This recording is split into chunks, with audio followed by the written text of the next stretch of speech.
Hello students. तो आज हम सीखने जा रहे हैं कैपिटल एम्प्लॉयड क्या होता है और कैपिटल एम्प्लॉयड को कैसे कैलकुलेट किया जाता है। देखिए स्टूडेंट, ये जो कॉन्सेप्ट है वैल्यूएशन ऑफ गुडविल चैप्टर के लिए तो इम्पॉर्टेंट है ही। इसी के साथ साथ जब हम आगे आने वाले चैप्टर्स को कवर करेंगे, change in profit sharing ratio, admission of A partner, retirement of A partner, death of A partner, तो उन चैप्टर्स के लिए भी बहुत ही इंपॉर्टेंट कॉन्सेप्ट है। क्योंकि उन चैप्टर्स में जब हम क्वेश्चंस करते हैं तो उन क्वेश्चंस में भी ये कॉन्सेप्ट देखने को मिलता है। तो देखिए स्टूडेंट, कॉन्सेप्ट तो छोटा है लेकिन है इम्पॉर्टेंट कॉन्सेप्ट। तो चलिए अब इस कॉन्सेप्ट को समझना स्टार्ट करते हैं। सबसे पहले नंबर इसके मीनिंग की बात करते हैं।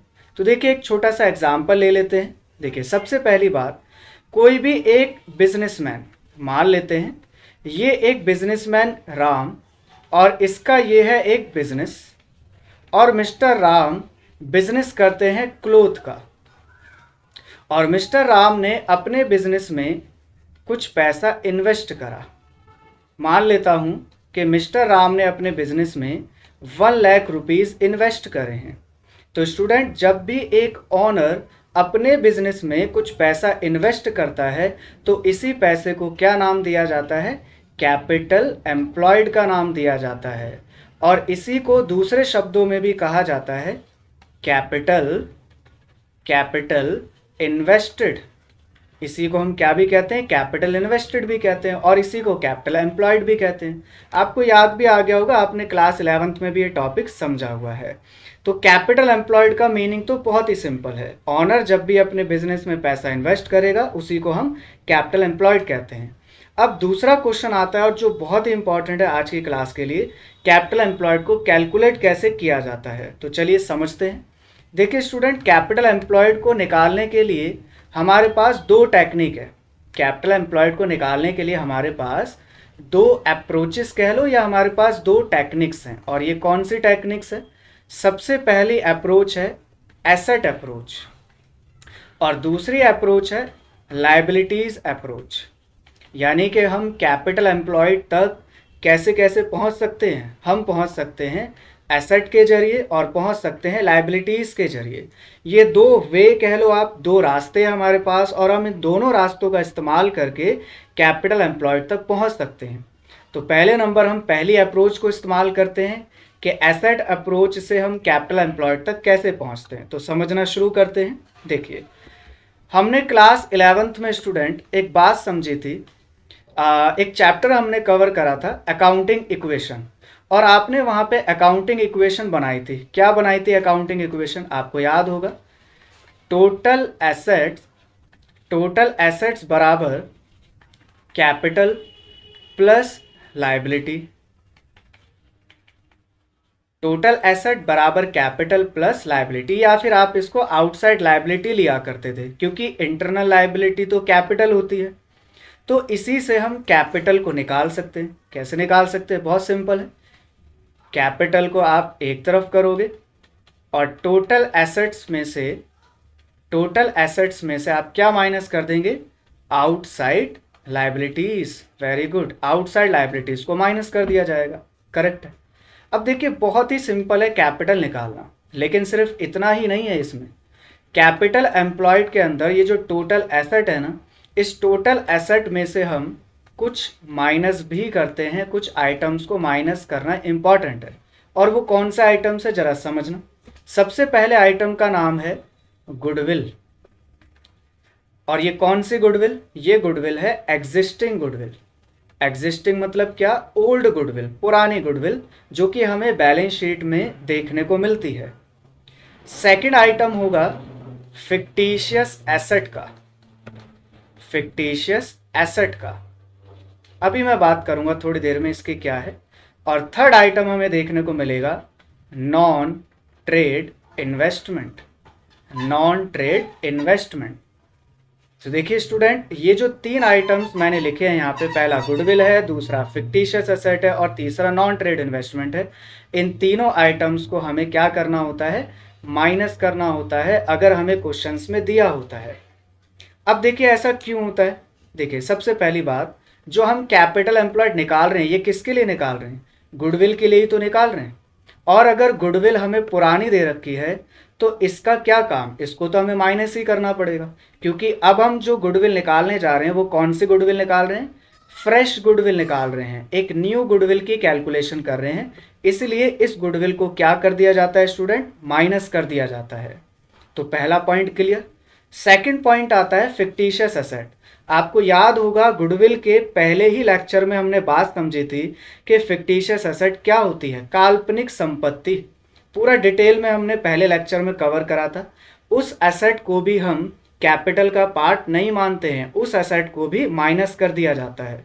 तो सेकंड पॉइंट भी कवर हो गया। अब आते हैं थर्ड पॉइंट की तरफ, और थर्ड पॉइंट है नॉन ट्रेड इन्वेस्टमेंट।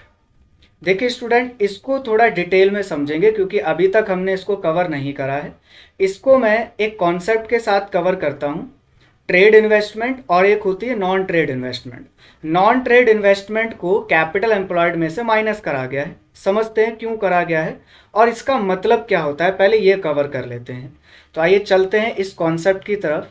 देखिए एक बार हम पढ़ लेते हैं कि हमारी बुक में से ये जो नॉन ट्रेड इन्वेस्टमेंट है और ट्रेड इन्वेस्टमेंट है इसका मीनिंग क्या है, और इसको कवर करते हैं। देखिए सबसे पहले यहाँ पढ़िए क्या लिखा हुआ है। Trade investment are those investments that are made in another enterprise for the furtherance of own business. बहुत इंपॉर्टेंट डेफिनेशन और समझना ध्यान से। देखिए ऐसी इन्वेस्टमेंट जो हम अनदर एंटरप्राइजेस में करते हैं, एंटरप्राइज का मतलब होता है जो भी अदर बिजनेस है, for the furtherance of own business. Furtherance का मतलब होता है अपने बिजनेस को बढ़ाने के लिए। फर्दरेंस मतलब होता है बढ़ाना, इंक्रीज करना, ग्रो करना। और कौन से बिजनेस को, अपने ही बिजनेस को बढ़ाने के लिए हम जो भी इन्वेस्टमेंट करते हैं उनको हम ट्रेड इन्वेस्टमेंट कहते हैं। यानी कि अगर सिंपली बात करें तो ऐसी इन्वेस्टमेंट जो हमारे बिजनेस से संबंधित हैं, जो हमारे बिजनेस से रिलेटेड है, उन सबको हम ट्रेड इन्वेस्टमेंट कहते हैं। अब जरा एग्जाम्पल से बात कर लेते हैं कि इसका एग्जाम्पल क्या बनेगा। देखिए समझिएगा ध्यान से। देखिए मान लेते हैं जैसे मैंने मिस्टर राम का एग्जाम्पल लिया। ये अपना एक बिजनेस कर रहे हैं और मैंने क्या बिजनेस लिया था, क्लोथ का बिजनेस लिया था। मिस्टर राम ने अपने बिजनेस से किसी भी कस्टमर को, मान लेते हैं यहाँ पर यह है श्याम, किसी कस्टमर को कुछ क्लोथ बेचे, लाइक मान लीजिए 20,000 रुपीज़ के क्लोथ बेचे। तो आप जानते हैं मिस्टर श्याम इस बिजनेसमैन के क्या बन गए, आप कहेंगे डेटर। ये डेटर है इसका, या इसी को हम क्या कहते हैं, कस्टमर कहते हैं। अब देखिए ये जो सेल करी है, ये क्रेडिट सेल करी है मिस्टर राम ने, उधार में माल बेचा है। अब यहाँ पे मिस्टर श्याम की ड्यूटी बनती है कि वो मिस्टर राम को ये 20,000 रुपये पेड करें।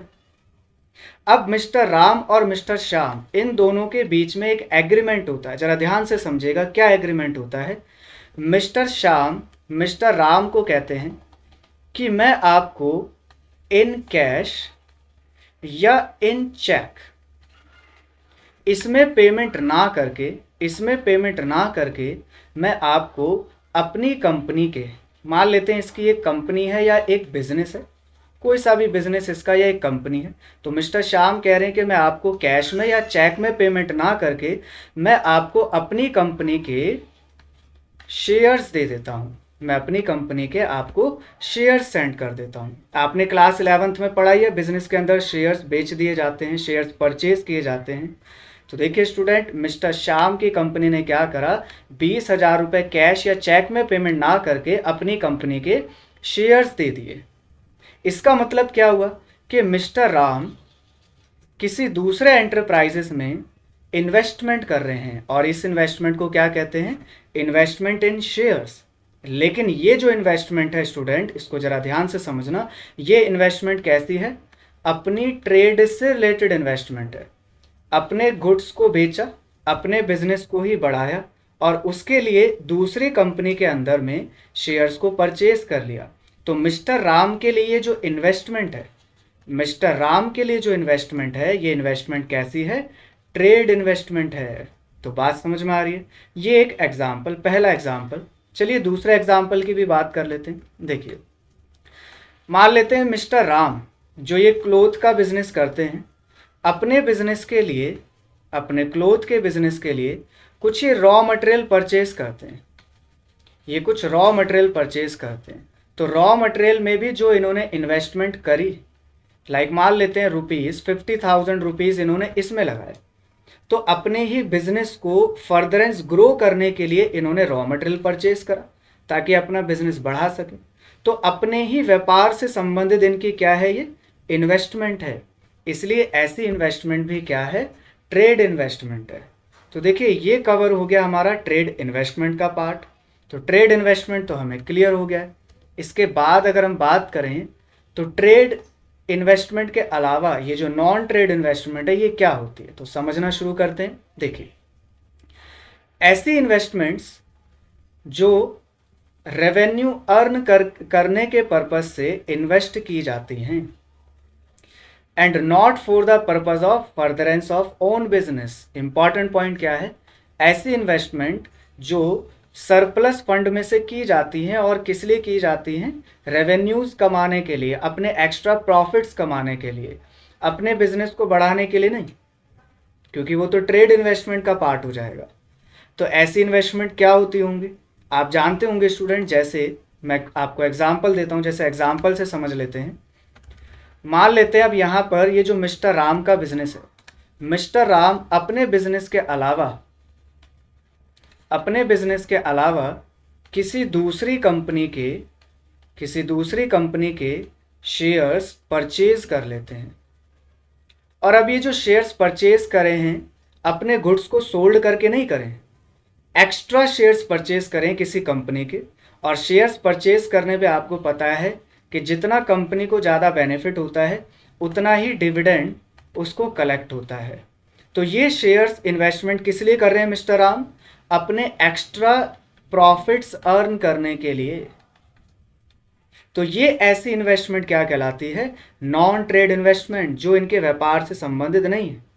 इसके अलावा अगर ये किसी बैंक में एफडी परचेज कर लेते हैं, फिक्स्ड डिपॉजिट जिसको कहा जाता है, या ये किसी सेविंग अकाउंट में पैसा डिपॉजिट करते हैं, या करंट अकाउंट में पैसा डिपॉजिट करते हैं, या इंश्योरेंस कंपनी में ये पैसा इन्वेस्ट करते हैं, तो ऐसी इन्वेस्टमेंट क्या है, ट्रेड के अलावा इन्वेस्टमेंट है। ऐसी इन्वेस्टमेंट को हम क्या कहते हैं, नॉन ट्रेड इन्वेस्टमेंट कहते हैं।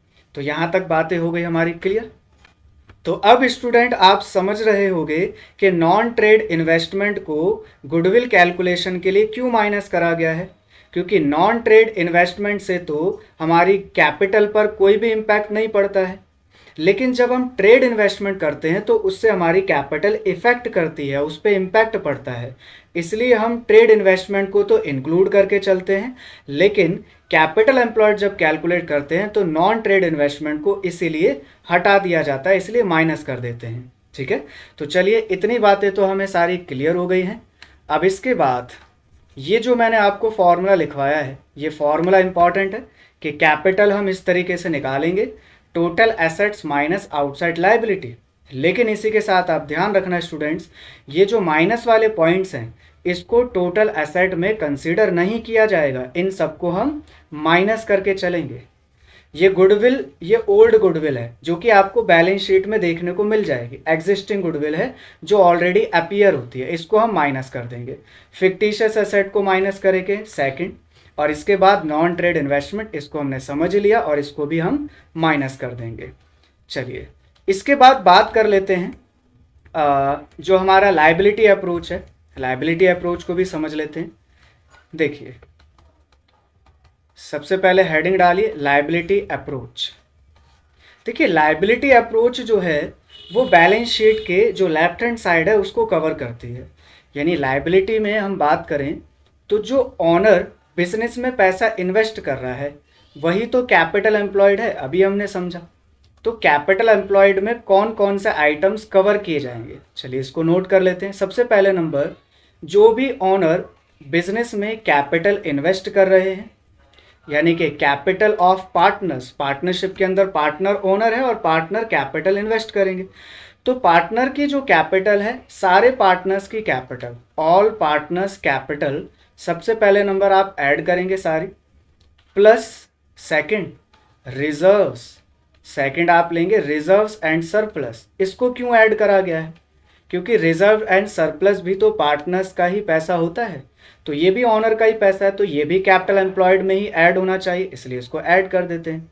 लेकिन इसी के साथ जो आपने अभी माइनस करा था एसेट अप्रोच में, कुछ आइटम्स माइनस करे थे ना, क्या क्या माइनस करा था? एक करा था गुडविल, जो कि एग्जिस्टिंग गुडविल है, ठीक है।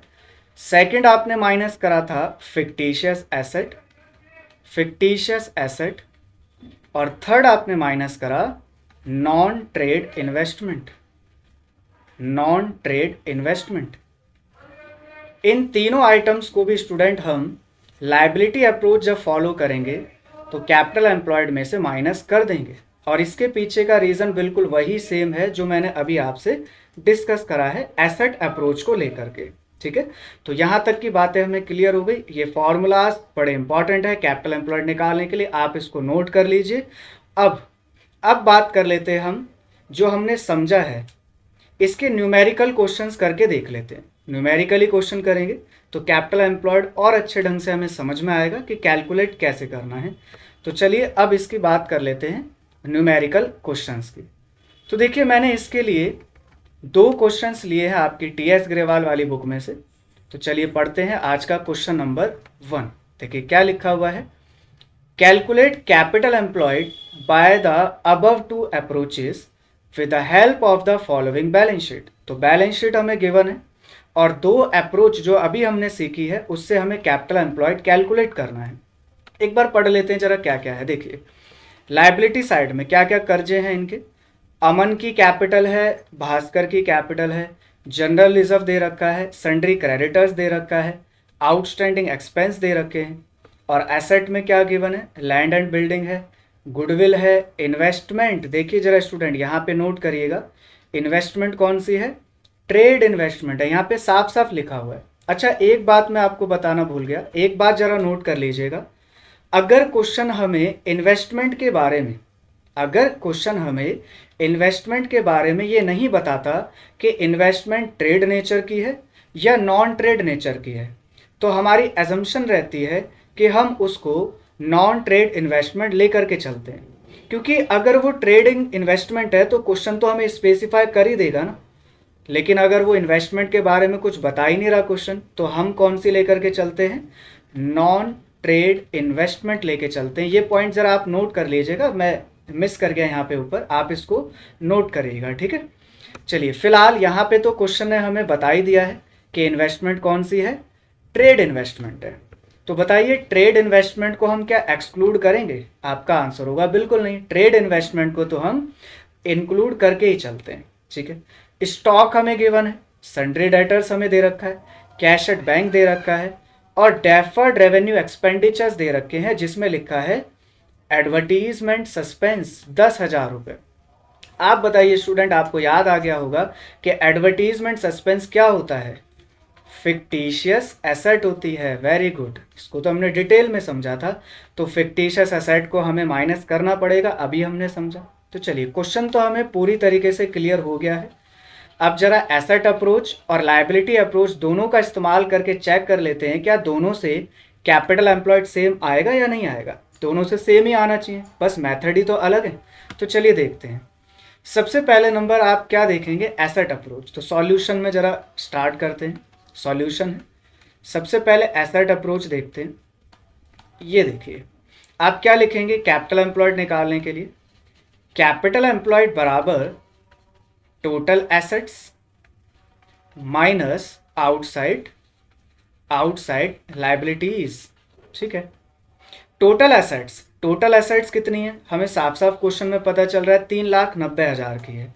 लेकिन क्या स्टूडेंट आप 3,90,000 सारी लेकर के चलोगे?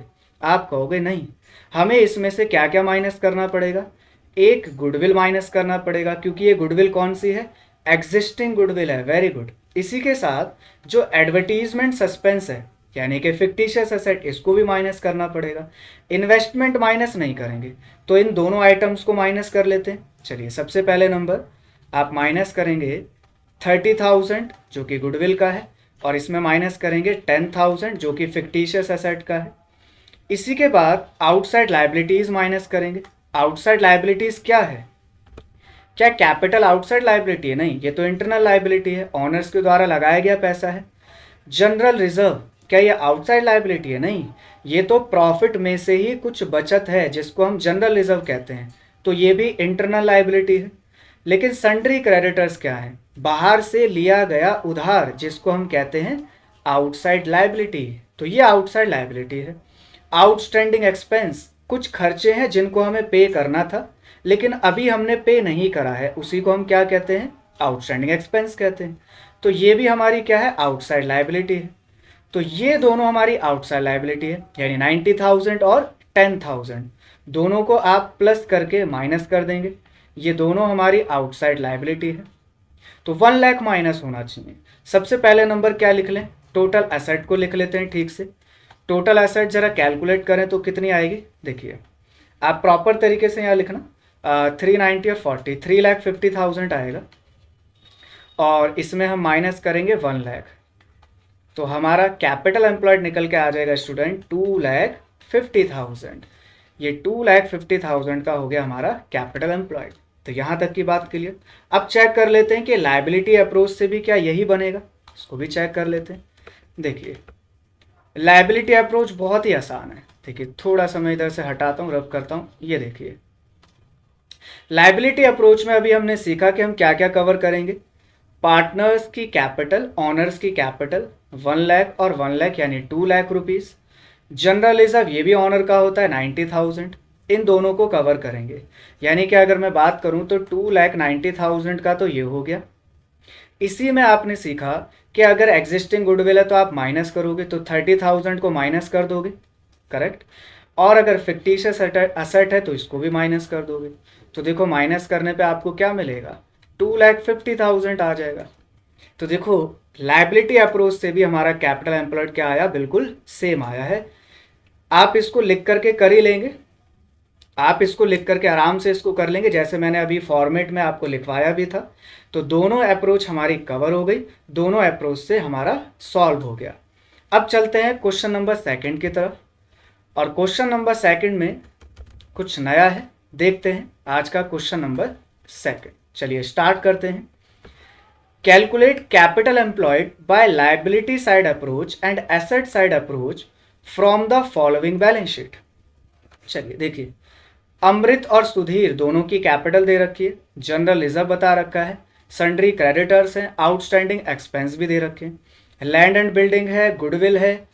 इस बार इन्वेस्टमेंट जो दे रखी है स्टूडेंट, जरा नोटिस करो, यहाँ पे कुछ लिखा नहीं है। और मैंने अभी आपसे बात करी थी कि इन्वेस्टमेंट के बारे में अगर क्वेश्चन कुछ नहीं बताता तो इन्वेस्टमेंट हम कौन सी लेके चलते हैं? वेरी गुड, इसको हम लेके चलते हैं नॉन ट्रेड इन्वेस्टमेंट। ये हमारी बेस्ट एजम्पशन होती है, नॉन ट्रेड इन्वेस्टमेंट है ये। और आप जानते हैं कि इस बार नॉन ट्रेड इन्वेस्टमेंट को क्या करा जाएगा, माइनस कर दिया जाएगा। स्टॉक दे रखा है, सन्ड्री डेटर्स दे रखा है, कैशड बैंक है, और वही एडवर्टीजमेंट सस्पेंस दे रखा है। तो सिंपल क्वेश्चन है, विदाउट लिखे हुए हम इसको सॉल्व कर सकते हैं। तो चलिए फटाफट से मैं आपको सॉल्व करवा देता हूँ इसका। देखिए क्या होगा, सबसे पहले एसेट अप्रोच की बात कर लेते हैं। मैं प्रॉपर तरीके से नहीं लिख रहा हूँ क्योंकि लास्ट वाले क्वेश्चन में आपको लिख के बताया था। सिंपली हम इसको लिखते हैं और फटाफट से इसको सॉल्व कर लेते हैं। देखिए सबसे पहले नंबर टोटल एसेट देखोगे आप तो कितनी है टोटल एसेट, 7,80,000 है। लेकिन इसमें से क्या क्या नहीं लेना हमें इसमें से गुडविल नहीं लेनी है जो कि 60,000 रुपये की, आप माइनस कर देंगे इसको। और हमें इस बार इन्वेस्टमेंट भी नहीं लेनी है क्योंकि नॉन ट्रेड इन्वेस्टमेंट है, इसको भी माइनस कर देंगे। और इसके बाद 20,000 रुपीज़ का क्या दे रखा है, फिक्टिशियस असेट, इसको भी माइनस कर देंगे। तो तीनों को माइनस करके हमारा नेट एसेट निकल के आएगा। देखिए कितना निकल के आ रहा है, इसको निकालें तो 7,80,000 minus 60,000 minus 1,20,000 that is 6 lakh rupees निकल के आ रहा है। और इसमें से आप क्या माइनस करेंगे, आउटसाइड लायबिलिटी। आउटसाइड लायबिलिटी क्या क्या है, सन्ड्री क्रेडिटर 180 और 20,000 का ये, यानी कि 2 लाख। तो कितना निकल के आ गया कैपिटल एम्प्लॉयड, ₹4 लाख निकल के आ गया। ठीक है, चलिए कैपिटल एम्प्लॉयड को अब हम लायबिलिटी साइड से भी करके देख लेते हैं। लायबिलिटी साइड में आप क्या क्या लेने वाले हैं स्टूडेंट्स, आप कैपिटल लोगे पार्टनर्स की 4 लाख रुपए, आप जनरल रिजर्व लोगे 1,80,000 रुपये, दोनों को अगर हम ऐड कर दें तो 5,80,000 रुपये बनते हैं। और इसमें से आप माइनस कर देंगे क्या, गुडविल। गुडविल का अमाउंट कितना, 60,000 रुपये। आप माइनस कर देंगे नॉन ट्रेड इन्वेस्टमेंट, ये है 1,00,000 रुपये। आप माइनस कर देंगे फिक्टिशियस एसेट जो कि है 20,000 रुपीज़ की। तीनों को माइनस करके जरा चेक करो क्या बन रहा है। 5,80,000 माइनस 60,000 माइनस 1,20,000, एग्जैक्ट वही बन रहा है जो हमारा एसेट अप्रोच से आ रहा था, यानी कि 4,00,000 रुपए। तो देखिए दोनों आंसर बिल्कुल मैच है। तो स्टूडेंट यहाँ तक हमने ये समझा कि कैपिटल एम्प्लॉयड को दोनों अप्रोच से किस तरीके से कवर कर लिया जाता है। तो दोनों एग्जाम्पल से हमें कुछ देखने को मिला, दोनों में, एक में ट्रेड इन्वेस्टमेंट का एग्जाम्पल और एक में नॉन ट्रेड इन्वेस्टमेंट का एग्जाम्पल। तो स्टूडेंट आज के लिए हम इतना रखते हैं। और अब हमारा वैल्यूएशन ऑफ गुडविल में क्या पार्ट रह गया है, सबसे लास्ट मेथड रह गया है कैपिटलाइजेशन मेथड। उसको हम आगे आने वाली क्लास में कवर करेंगे।